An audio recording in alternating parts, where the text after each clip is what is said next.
Hello, Fred Ack here. Fred ACC, all one word.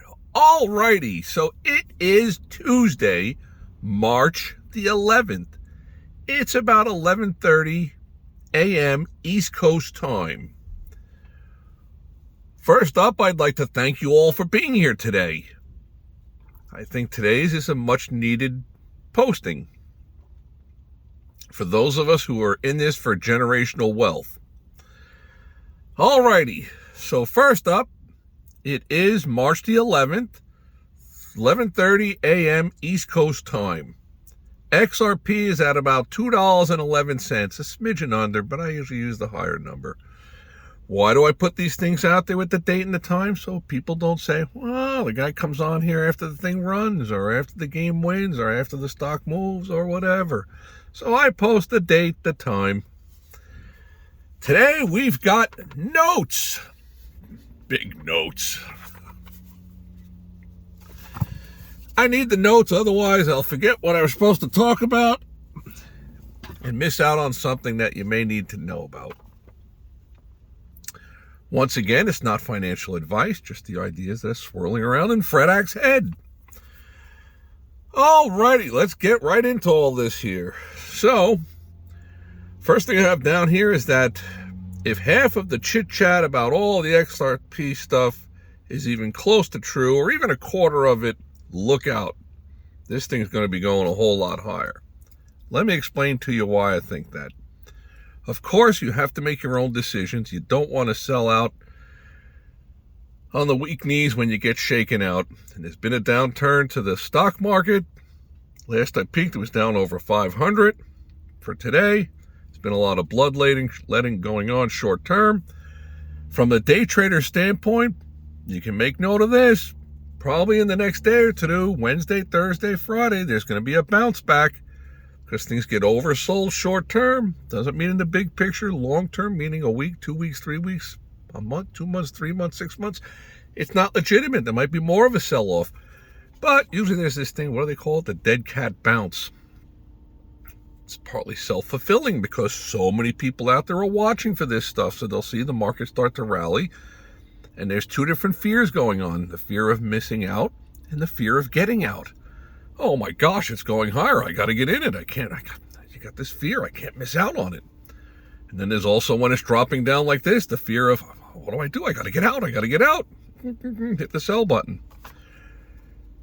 A lot of times when people are panic selling, which is probably possibly what's happening to some of the individual XRP holders,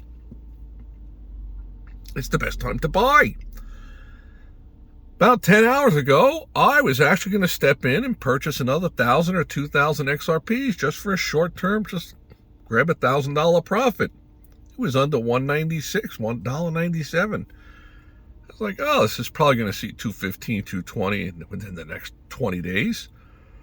For less than a $4,000 investment, to make $1,000, 20% of my money, something to think about. But I didn't do it. I didn't pull the trigger. I own a whole boatload of it all already. Let's get back to the notes here. So what do the notes say? I got something here about eBay. It's a one-horse company. Okay.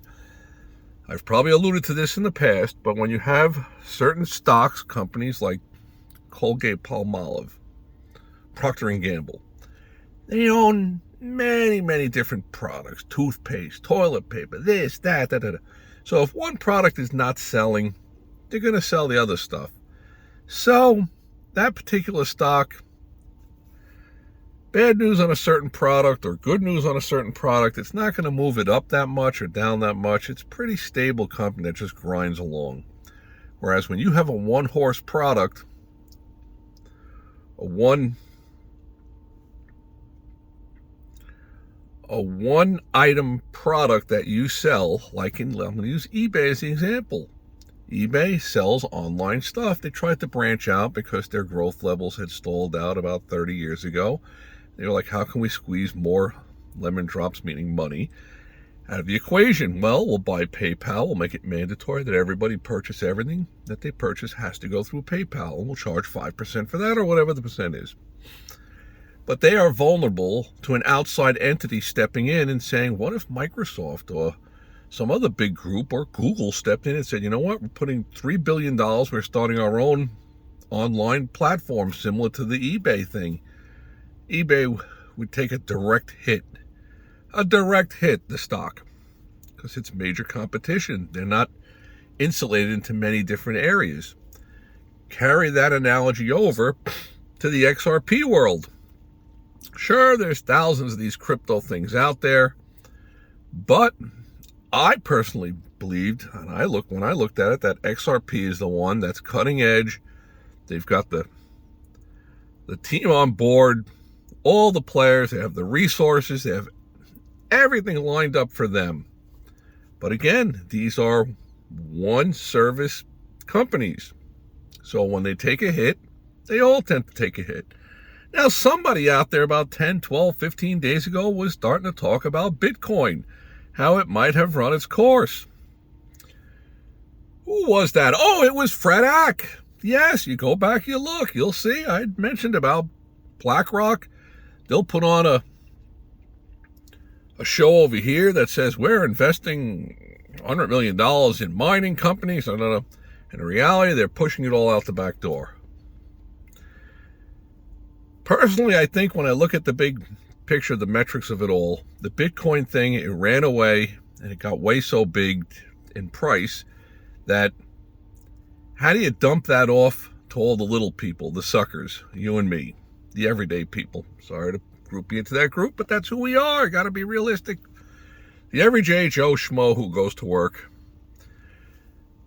at $100,000 a coin, even at $79,000, $81,000 per Bitcoin.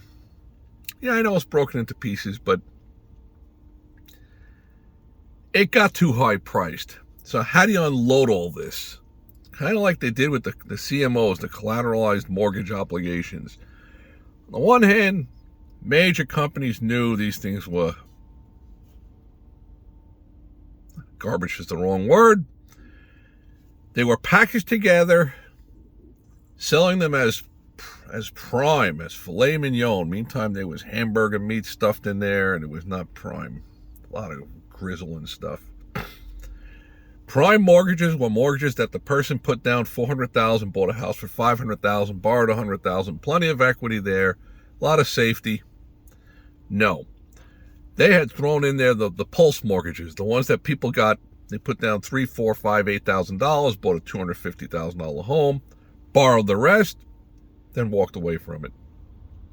That was all packaged into these prime, which is not going to have a great return interest-wise, but you're not expecting that because it's supposed to be high-end quality, that you're supposed to be in good shape. That's what went on with the collateralized mortgage obligations. They were spinning them off to their clients, their individual clients, while in the back office, the email circulating with that. It's a dog with fleas. And I believe they were actually shorting it to them. So it's like, and charging them the commissions for doing it. Talk about a prudent man, fiduciary responsibility, breaking that oath. But people forget quickly if they have the opportunity to make a lot of money. A year or two later, people call you from whatever big name company. We've got this machine turns water into gasoline, whatever. You got to get in on it. Oh, absolutely, I got to get in on it. Point that I'm making is how fast that things change.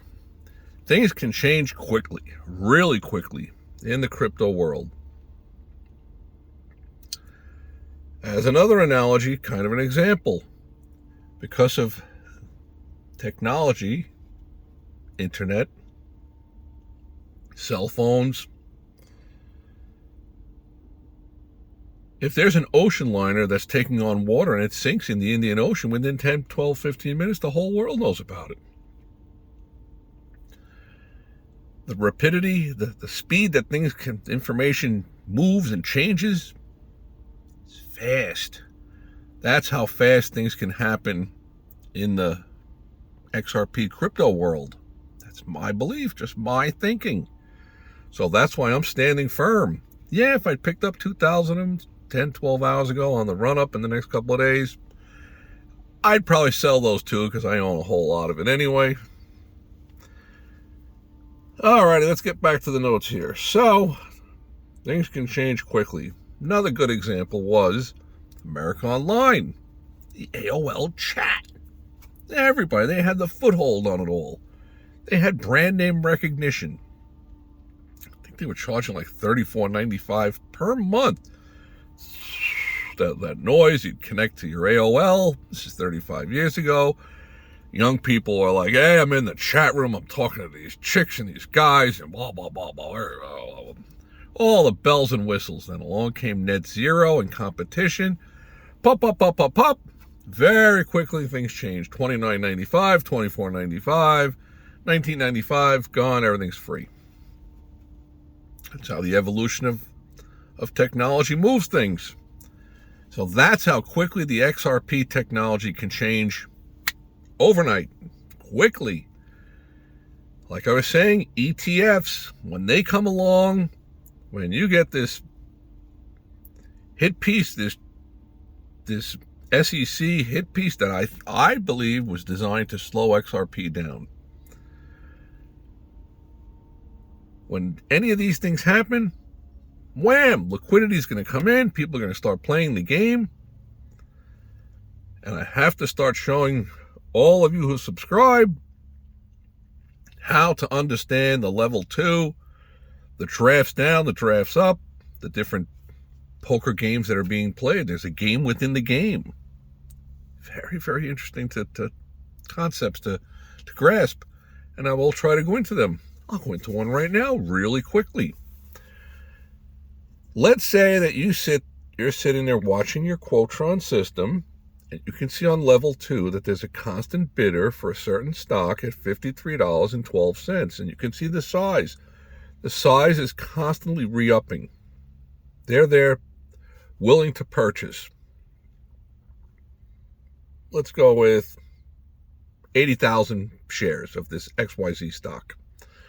There's stuff offered for sale. There's the bid and the offer, but they're bidding for it. And they're also grabbing, many different pieces in the middle. Anything that pops up, if there's an offer that's below what the other offers were and they're willing to buy it, they're grabbing it.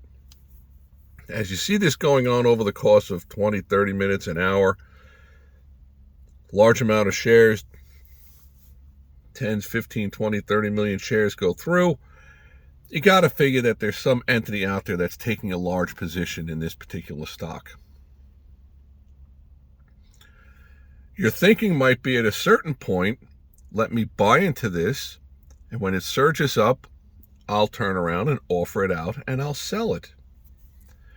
Knowing that I have the safety of this large bidder that continuously keeps increasing their bid, no matter what amount of shares hit the bid, are sold by sellers to the bid price, it keeps re-upping to 80,000 shares to buy.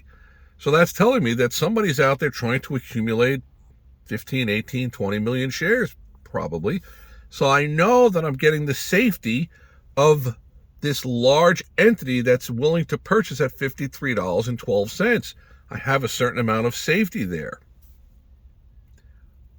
How quickly the rug can get pulled on all that? Oh, it can happen like that. Well, let's get back to the notes here, drifting away from where we were going. Okay, so they had the big thing at the White House last Friday. Not a lot comes out of it. Okay. The president, Donald Trump, is a businessman. You're not going to shake that. He's a businessman. That's who and what he is. Do you think he's going to call these people in there and make some huge announcement that the government's getting involved with XRP? Heck no. They're going to talk on the sidelines and say, look, we got to get together. We're going to have a serious conversation, shortly down the road. You're not going to tip your hand to what's going on. Not at all. What might have gone on there is what might have gone on there. I always try to stay in the real world. Fred Act doesn't come on here and tell you what you want to hear. I try to tell you what I think could be happening out there. But I know from the administration and from the Friday contact, not a lot was mentioned.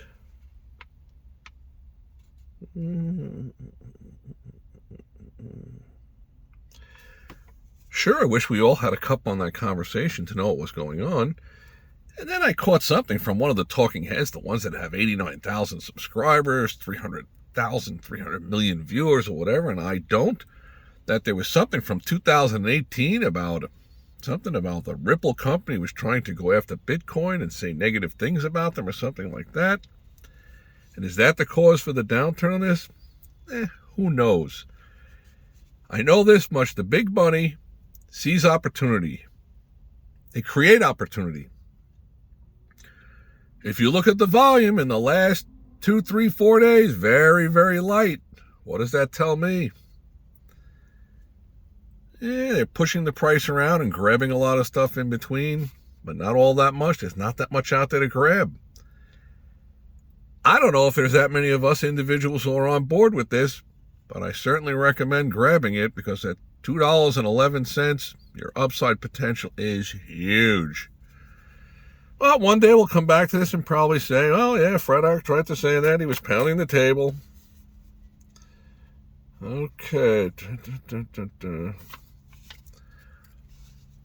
My thinking on the whole White House thing is that what you're seeing is not what you're getting.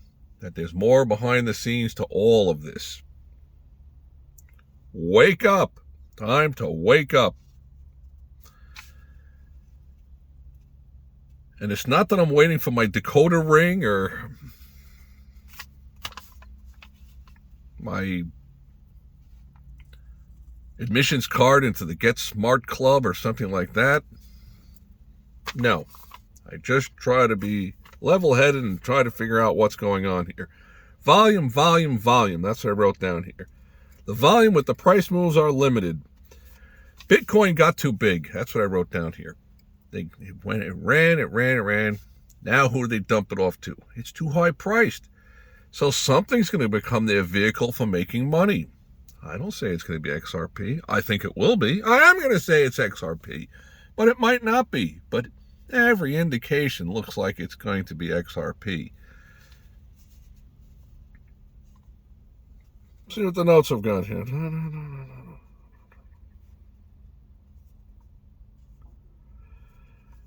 All the talking heads out there. It's unbelievable. They'll tell you this and tell you that. You better be careful. I got a deal for you. You got to get my course. You got to go down below. You do this. You do that. You da. The reality is, why does everybody feel so connected with touting Bitcoin? I can only tell you from my personal experiences. If the government comes out with a statement that says, starting the 4th of July, U.S. citizens are not allowed to own copper.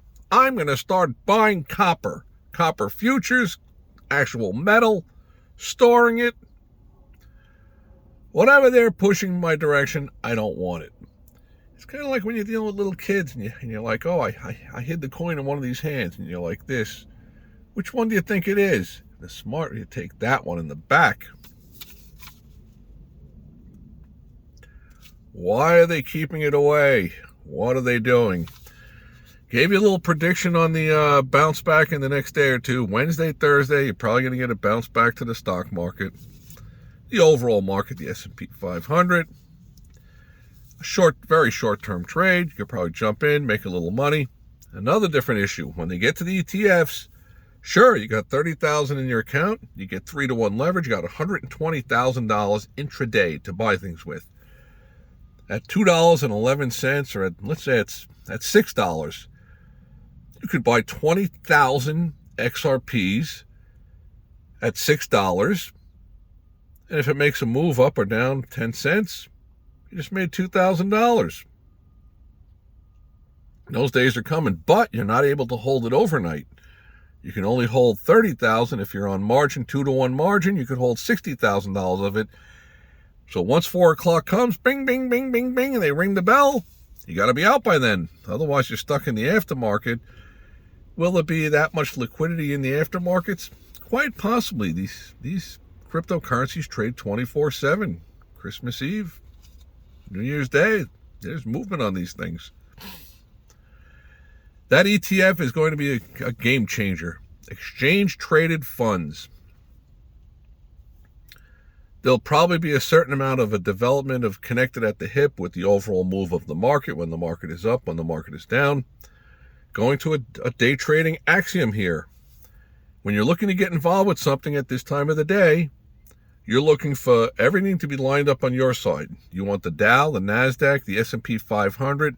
You want all of them to be up a lot or down a lot if you're going to short and go. You're always going with the flow of the momentum. So you jump on board with something. If the NASDAQ is down 1% and the Dow Industrials and the S&P 500 are up 2%, it's a dichotomy. You don't want to get involved. Just sit on your hands, go out, go to the park, go walk around, go walk the dog, pet the dog. Pet the dog. It's always cheaper. Alrighty, but I'm bending your ear a lot. XRP, at this price here, the way it's been holding, I see nothing but upside potential. If it dips back down under $2, FredAx going in, grabbing a few extra. Why? Because I'm greedy. I'm a greedy master. Filling in with a B. Want to thank you all for being here today. I stop in here to try to hold people's hands a little bit, keep a clear head. If you want to get out, wait for the next wave up. There's going to be news to the positive side. That's when you farm yours out. Me, I'm not selling any. I'm looking for big, big numbers. Generational wealth. Want to thank you all for being here. Hope all your days are winning ones. All right.